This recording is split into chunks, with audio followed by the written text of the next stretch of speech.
That's enough. You're basically a stranger to us. Let's just throw you out into the yard. Please wait. I was grabbed by my arm and thrown out into the yard. As the window sash closed sharply in front of me, I felt the blood drain from my face in despair. Why? This isn't right. Could Ken and Jessica, my in-laws, really be serious about making me live out here in the yard? The door was locked from the inside, and I was at a loss. I thought about going back to my parents' house, but it was too far, and I didn't think I had enough money for the fare. As my mind went blank, the door suddenly opened. I hoped they had reconsidered, but the voice that came back was still as cold as ice. Here, eat this. Jessica handed me a box of cup of noodles that had been stored for emergencies. Seeing it placed on the ground in a cardboard box, I was convinced that they were serious. You've got to be kidding. Wait, please.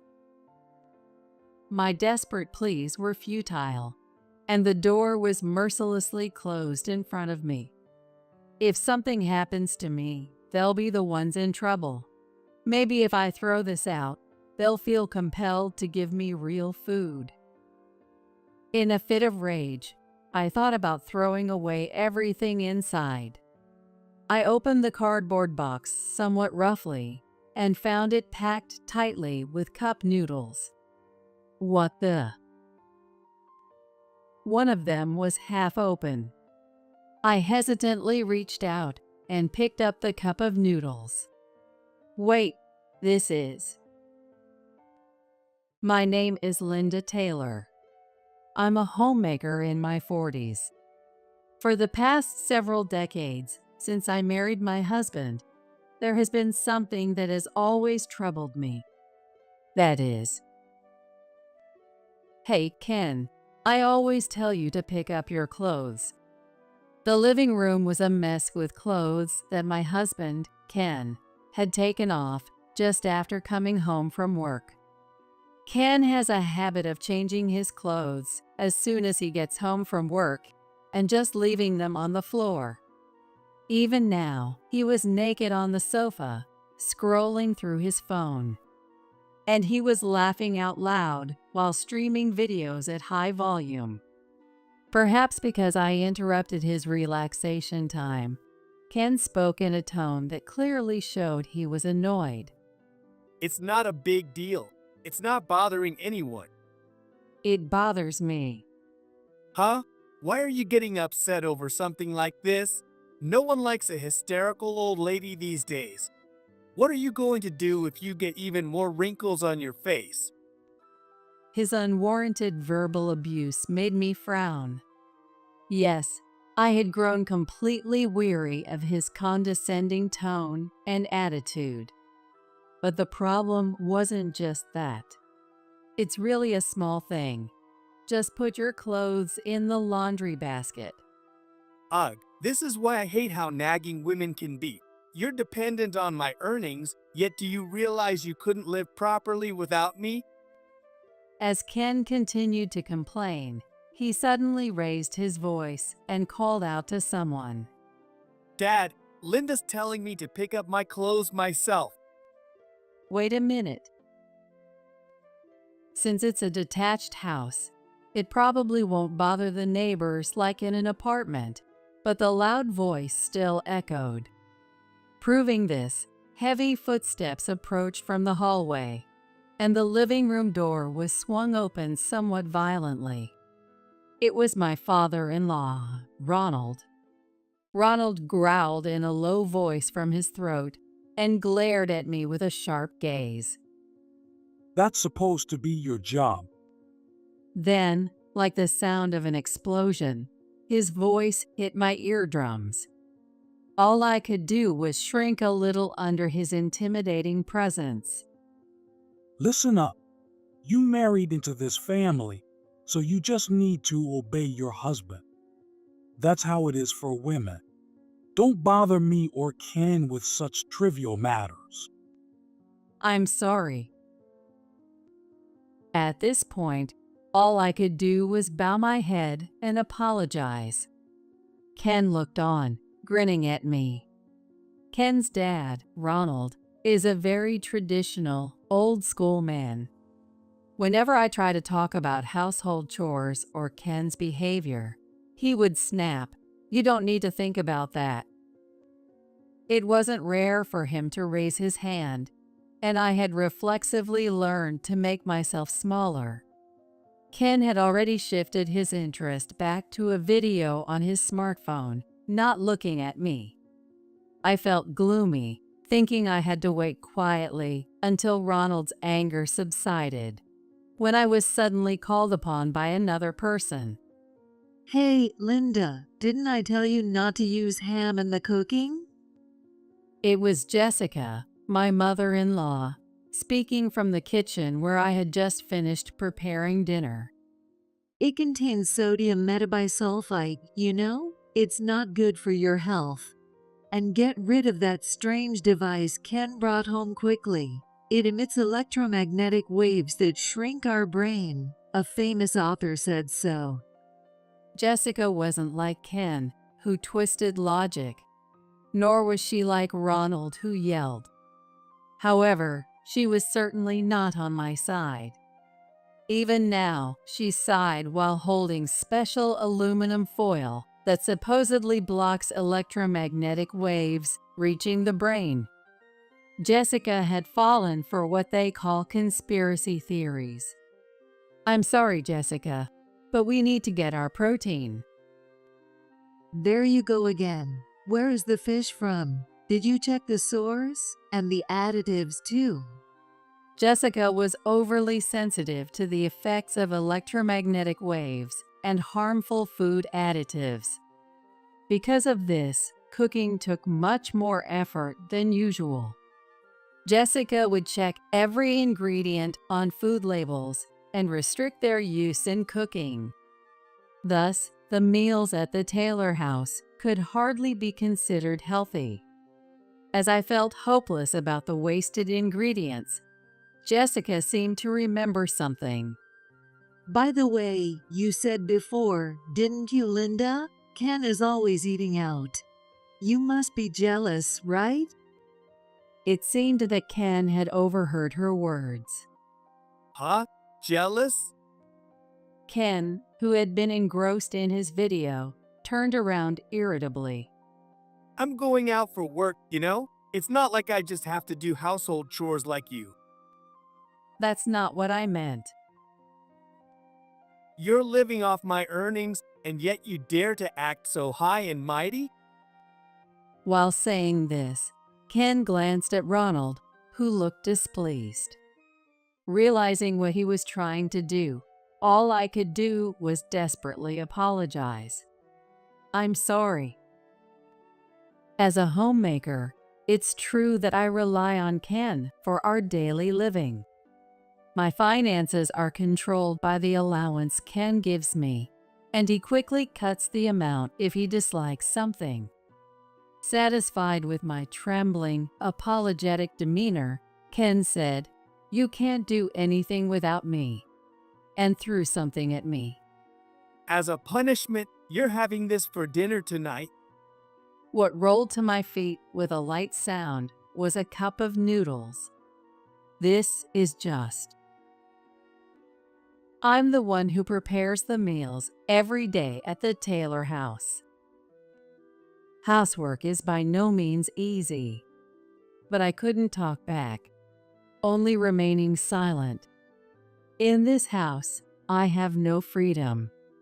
Why do I have to go through this? Unable to bear staying in the living room, I took the cup of noodles and went back to my room. From the living room, the loud sounds of the TV and Ken complaining about work could be heard. I boiled water in the pot, but I felt too disheartened to eat. Why can they say such hurtful things? Remembering their unreasonable demands made me feel down. I had merely asked him to correct a habit, not something unreasonable. The more I thought about it, the darker my mood became, and I wondered where I had made the wrong choice, feeling increasingly depressed. I couldn't move for a while, weighed down by a heavy heart. As bedtime approached and my hunger reached its limit, I reluctantly ate some instant noodles and took a cold bath. I had to get out quickly before I got too cold, because if I caught a cold, I would have to ask Ken for money and permission to go to the doctor. Once everyone was asleep, I tiptoed back to my room without making a sound and secretly took out my diary from the drawer. This diary is a record of daily events, intended to one day expose the way I've been treated. When Ken and I first started dating, he wasn't like this. He used to cherish our anniversaries and birthdays, and I never saw him use a rough tone. I married him believing he was a kind person, but the reality was completely different. In this house, I somehow feel treated like something tainted. Much of this can be attributed to Jessica's inclination towards conspiracy theories. Being unfamiliar with such theories, I have been shunned for supposedly leading a lifestyle that Jessica despises, fearing it might negatively affect her son. I am forced to prepare separate meals, and I've never been included in their circle of 3. However, I managed to find some solace in secretly eating what I like and writing in this diary. I hope I can expose this one day. I've thought about asking for help more than once, but the fear of causing harm to my parents back home prevents me from taking any action. Escaping is difficult without sufficient funds, and who would hire a woman in her 40s who has been a homemaker all this time? At times like this, Ken's words, "You can't live without me," really hit home, and I felt so powerless that I was on the verge of tears. In the end, unable to find a solution, I could only curl up and sleep in my bed. The next day was eventful. The area outside my room was unusually noisy, and just as I wondered what had happened, Ronald hurriedly opened my door. Hey, call an ambulance right now, Ken. Apparently, Ken, who usually wakes up late, wasn't breathing when Ronald went to wake him up. I frantically called an ambulance. Even though he had oppressed me for years, I couldn't just ignore someone in life-threatening danger. While on the phone, I tried to perform CPR in desperation, but Ken was gone. How could this be? He seemed fine just the day before, so why did his health suddenly decline? Overwhelmed by the sudden event, I was devastated and couldn't even begin to prepare for the funeral after returning from the hospital. The Taylor house was filled with a somber atmosphere, unlike usual. Come to think of it, he did seem unwell recently. Is that so? Ronald murmured. Understandably, he had no energy left to yell at me now that his son had passed. I had no idea that Ken had been feeling unwell. Our only time together was during meals in separate rooms, and he was at work while I did housework during the day, so we barely saw each other. Yet, I couldn't help but think if I had noticed something amiss. Regardless of the deep rift between us, the fact that my husband was gone remained. Forgetting my usual demeanor, I leaned forward impulsively. Then why didn't he go to the hospital? If he was that ill, there must have been some signs, right? I told him not to go, and to stop taking over-the-counter meds too. After all, you never know what you might be ingesting. Jessica said in a matter-of-fact tone. It seemed that despite knowing about Ken's ill health, her belief in conspiracy theories was too strong to abandon. Struck by such a ridiculous reason, I was overwhelmed by an immense sense of helplessness. Dumbfounded, I didn't know what to say, whether to Ken, who believed Jessica's words, or to Jessica herself, who never doubted her baseless conspiracies. Is that so? People tend to laugh when faced with overwhelmingly hopeless situations. I couldn't help but shiver slightly. However, that was probably not the best reaction. What's that reaction for?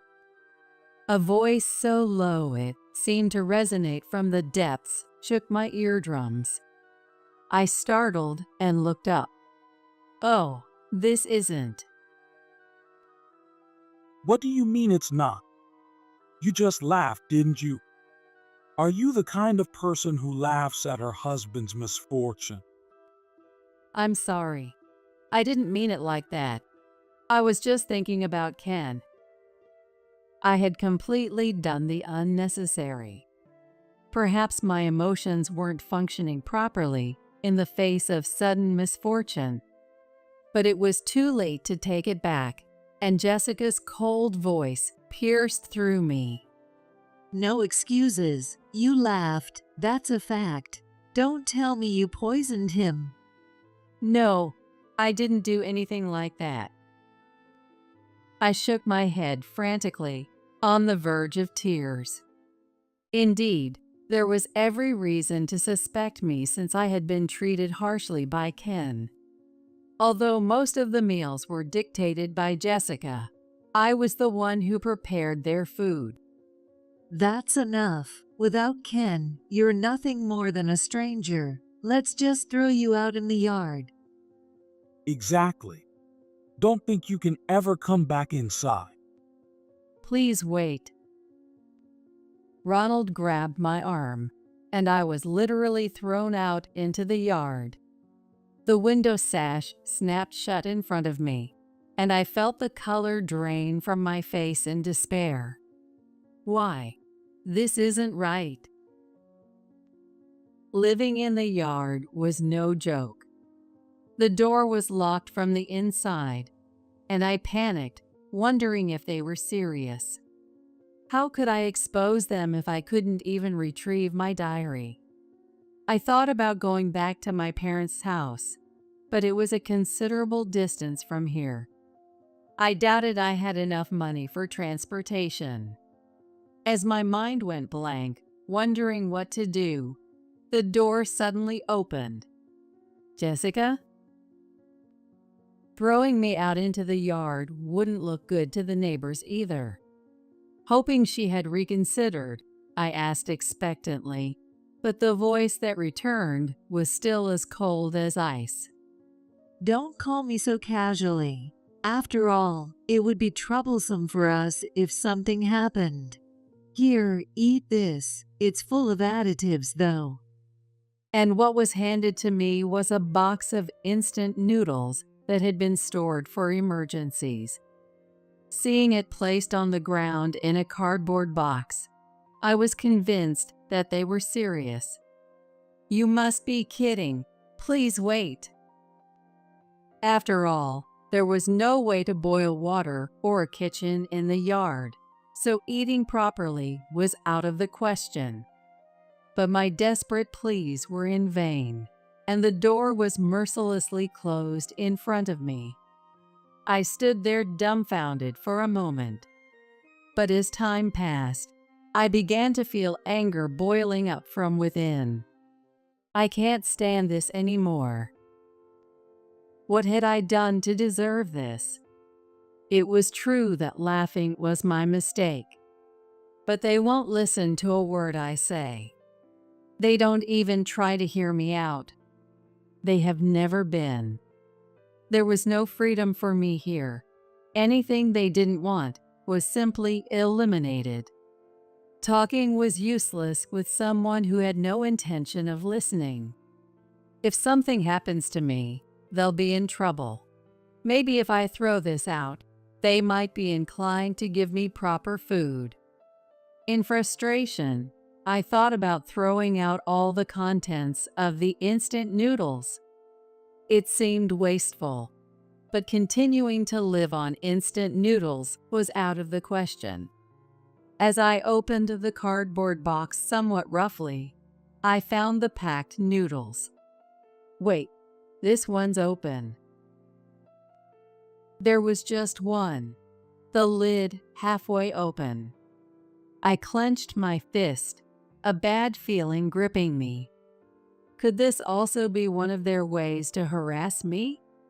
Tentatively, I reached out and picked up the cup of noodles. As I fully opened the half-open lid, instead of the dried noodles and toppings, there was a small black device and a piece of notepaper inside. What is this? I unfolded the notepaper. The letter said, "I'm truly sorry for the long hardship. Unclosed is a voice recorder. Please take this evidence to the police. Also, the envelope contains some money for you. Use it to live freely. This is." The note was on elegant wisteria stationery, with neat handwriting done with a pen. I had seen it only a few times, but it was unmistakably Jessica's handwriting. Inside the envelope were 5 $100 bills, and similarly, envelopes, each containing $500, were stuffed into the small gaps of the cup noodles packed in the cardboard box. Additionally, some contained accusations detailing the domestic behaviors of Ronald and Ken. Before I knew it, I felt as if I had been pushed from behind, and I found myself running to the nearby police station. "Please help me." Breathing heavily and barefoot, the officers immediately responded to my appearance. As they read the accusation and listened to my story, their expressions darkened rapidly. I explained how I had been thrown out into the yard and was unable to enter the house or go back to my parents' home. Considering these factors, they judged it to be an urgent issue. The officer, with a serious look, patted my shoulder reassuringly. "This is terrible. Linda, you've done well. Can you lead us to your house?" Yes. A turning point had finally come in my days of near despair. The days of being oppressed by the Taylor family might just change. Filled with a faint hope, I returned home when suddenly a furious shout echoed from the entrance. What are you doing? It was Ronald's enraged voice. Then, a sharp sound like something being hit followed, and we hurriedly opened the front door. What happened? There, panting heavily, was Ronald, and Jessica, sitting on the floor clutching her reddened cheek. Ronald, blinded by anger, hadn't even noticed the arrival of the police. It was clear what had happened. "Jessica!" As I ran towards her with a scream-like shout, Jessica finally looked up, and the moment her vacant eyes caught me and the officer, she burst out laughing as if she couldn't hold it back any longer. Ha, ha. "What happened, Jessica?" Laughing at a time like this. Ken's gone, and now talking about divorce.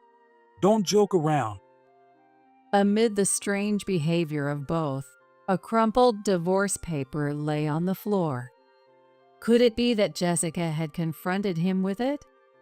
She had always been submissive to Ronald, never seeming to defy him. Laughing hysterically as if she had gone mad, Ronald raised his hand to strike. "Stop." but a quick-moving officer restrained him by locking his arms.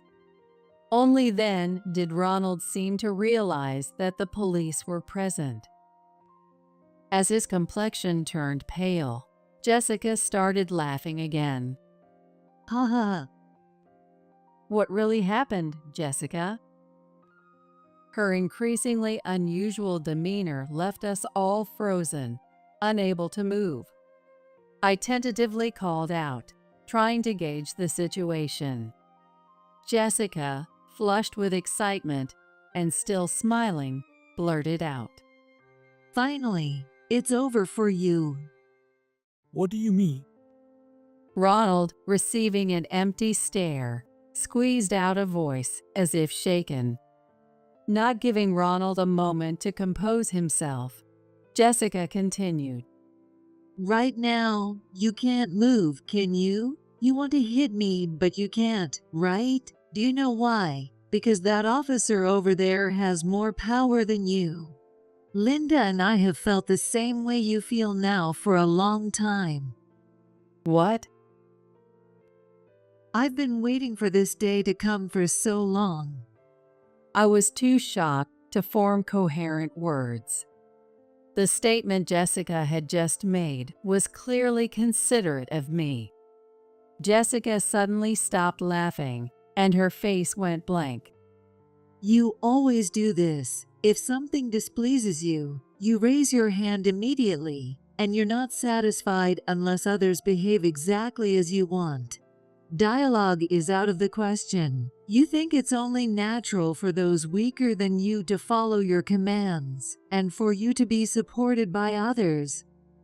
You've been abusive towards me ever since Ken was born. You knew I couldn't escape because I was a homemaker who had become estranged from her parents. That's why I've been planning this day for a long time. Jessica, her voice icy, stared Ronald down as she began to explain her long-standing plan. Initially, the evidence was insufficient, and there was Ken to consider, so I planned to carry it out when Ken was independent and had saved enough money. I never imagined he would marry Linda so quickly and then start doing the same things you did.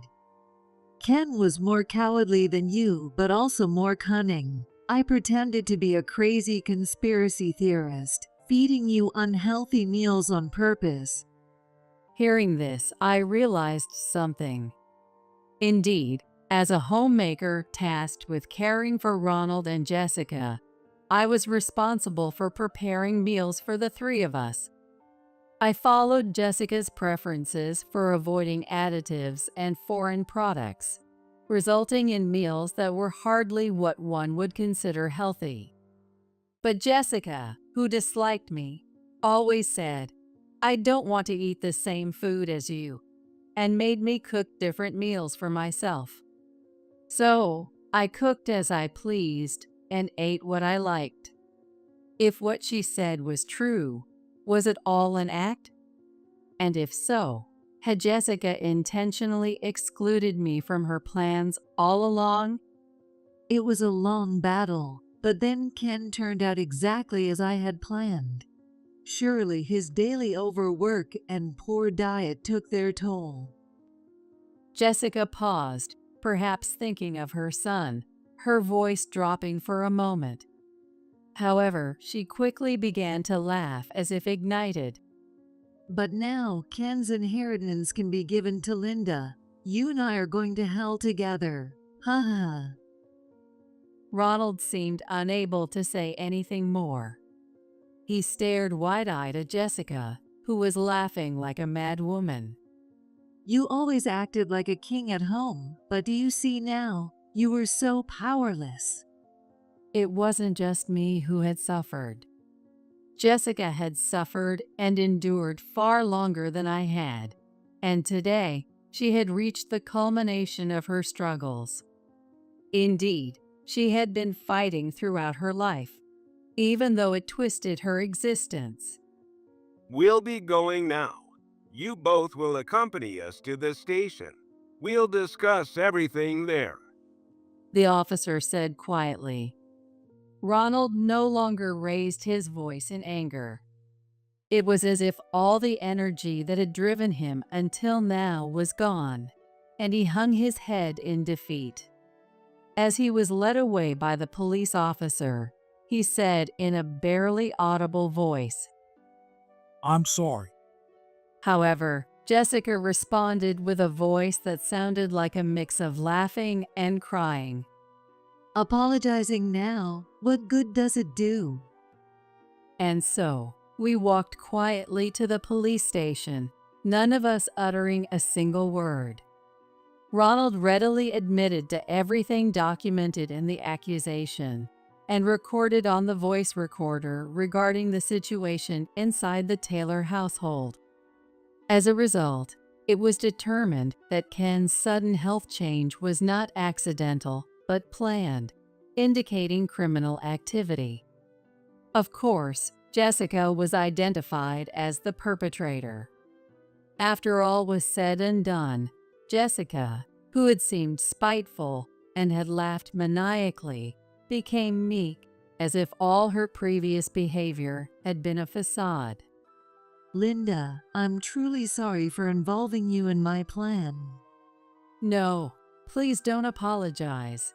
You've been suffering for so long, Jessica. No, even so, it doesn't change the fact that I've hurt you repeatedly. I remembered the neat handwriting on the letter that was inside the cup of noodles. Now it seemed that the considerately written words truly reflected her genuine character. It must have been very sad to have the meals you prepared thrown away for no good reason. No. I shook my head. While it was true that it was hard at the time, and I had many tearful nights, it now seemed like a trivial thing.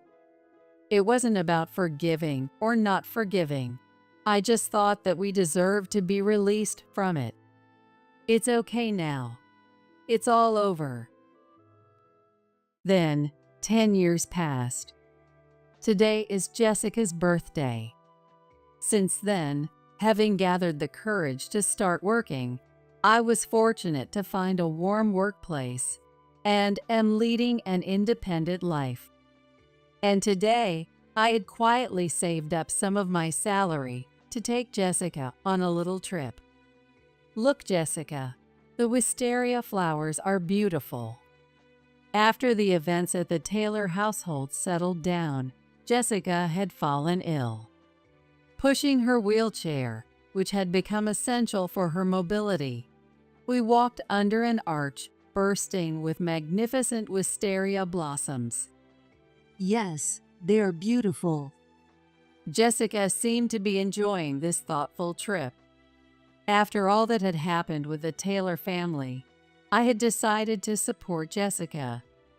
Now, she is an important part of my family. We care for each other, share words, and sometimes enjoy moments of interaction like this. Jessica, I have a special birthday cake prepared. Let's eat it together when we get back to the hotel. Thank you. I'm looking forward to it. We chatted as we slowly walked under the wisteria flowers, visiting nearby boutiques and tourist shops. Jessica seemed to be enjoying the trip, so it was safe to say it was a great success. We have our freedom now, and we do what we want, following our hearts. While hoping days like these would continue, I began to hum, "Happy Birthday to You,"